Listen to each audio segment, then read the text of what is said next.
पिताजी पिताजी बोलो बेटा। पिताजी, कुछ प्रश्न पूछना था, पूछेंगे क्या? क्या प्रश्न है बेटा, पूछो।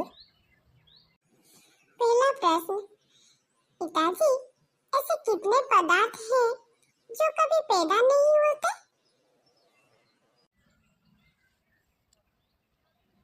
ऐसे 3 पदार्थ हैं जो कभी पैदा नहीं होते।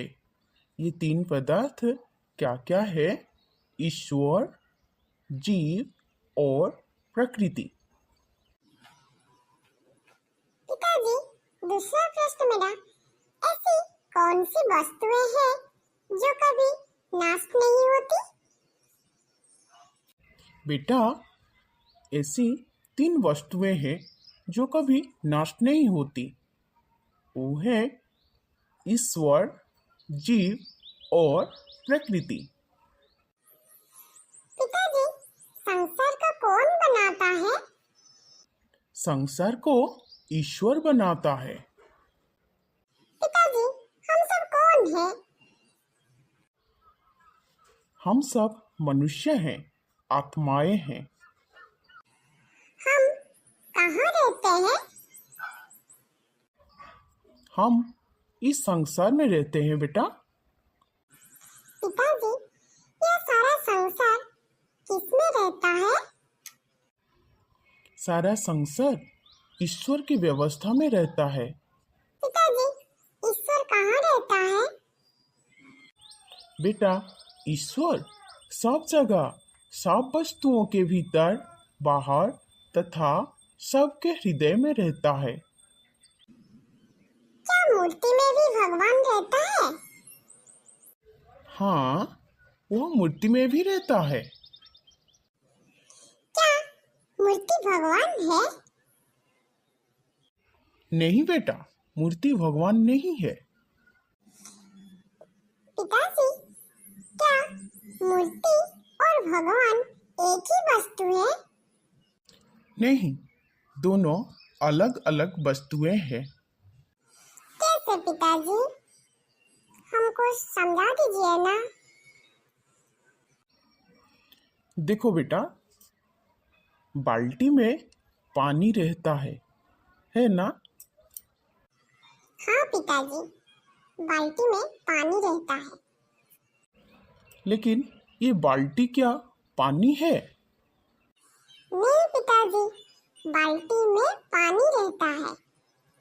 बाल्टी अलग चीज है, पानी अलग चीज है, और बाल्टी पानी कैसे होगा? इसी तरह मूर्ति में ईश्वर रहता है। मूर्ति अलग है, ईश्वर अलग है। मूर्ति ईश्वर नहीं है, मूर्ति में ईश्वर रहता है। जैसे बाल्टी में पानी रहता है और बाल्टी पानी नहीं होता है, इसी तरह मूर्ति में ईश्वर रहता है और मूर्ति ईश्वर नहीं है। इसीलिए मूर्ति को ईश्वर सोचना गलत है। पिताजी, मूर्ति में यदि ईश्वर है तो वह हमें दिखाई क्यों नहीं देता? बेटा, जहाँ अग्नि रहता है वही चीज आंखों से दिखता है, और जहाँ अग्नि नहीं रहता है वो चीज आंखों से नहीं दिखता है। पिताजी, क्या पत्थर में अग्नि है? हाँ बेटा, पत्थर में अग्नि है। इसीलिए तो पत्थर को जब पत्थर के साथ टकराया जाता है, अग्निजात होता है।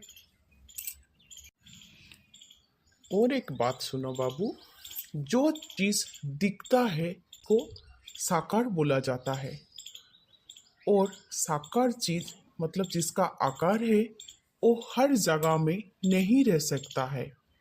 जैसे कि एक छोटा ग्लास, एक बड़ा ग्लास। एक छोटा ग्लास बड़ा ग्लास के अंदर रह सकता है, लेकिन एक बड़ा ग्लास छोटा ग्लास के अंदर नहीं रह सकता है।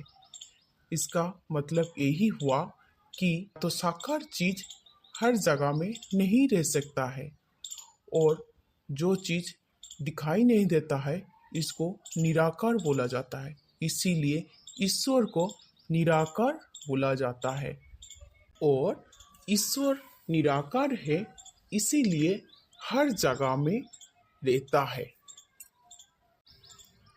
अभी समझा बेटा? हाँ पिताजी, बहुत अच्छे से समझ गए। मेरा मन में आज तक शंका था कि मूर्त ईश्वर है, इसीलिए मूर्त के सामने सब कोई झुक जाते हैं हाथ जोड़कर। लेकिन आज पता चला कि मूर्त अलग चीज है और ईश्वर अलग चीज है। आज मेरा और भी एक बड़ा शंका समाधान हो गया कि ईश्वर निराकार है, इसीलिए हर जगह में रहता है। ईश्वर जड़ में भी है, चेतन में भी है, अंदर भी है, बाहर भी है, हर जगह में ईश्वर है। ठीक है बेटा, अभी घर चलेंगे?